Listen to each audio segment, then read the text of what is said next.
you've now had to follow Bill Gates and Steve Ballmer, two legendary figures. Did you feel at that time that you were really ready for the job following those legends, or were you saying, hey, I can do a better job than they did? The best advice I got from both Bill and Steve, I think helped me a lot, because their clear message was, don't try to be like us. Don't even bother to sort of say, oh, I'm succeeding these people. Just be your own.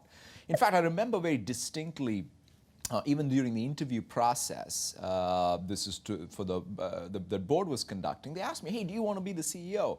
And I said, only if you want me to be the CEO. And the feedback I got was, well, but people who want to be CEOs are like, I want to be CEO. I said, look, that's not me.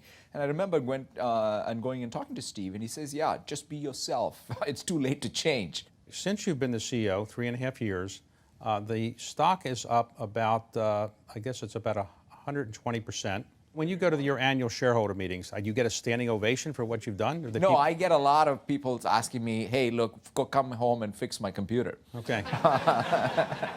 You are a native of India. What part of India? I was born in Hyderabad, which is in the central part of India. And so growing up, your parents doted on you, I assume?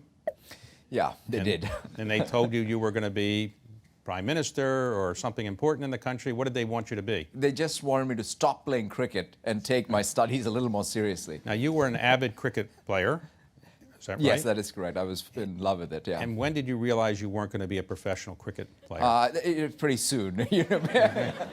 Quickly, I realized that at best, I would play, what is considered perhaps first-class cricket in India, but I was not going to go much further than that.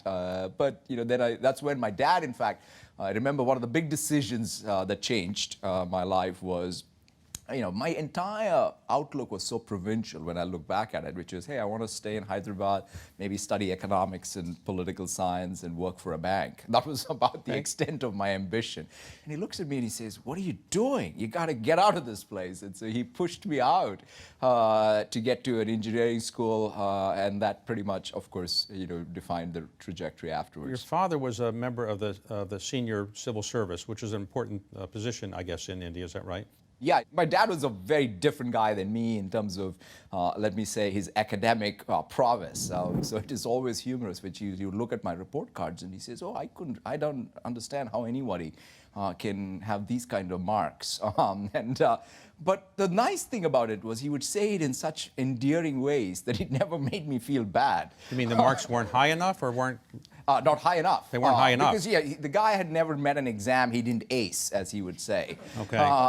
And so he was like, it was astounding to me that he would have a son who couldn't ace an exam. Now, your father's still alive. Yes. And he must be very proud of what you've achieved. Not enough.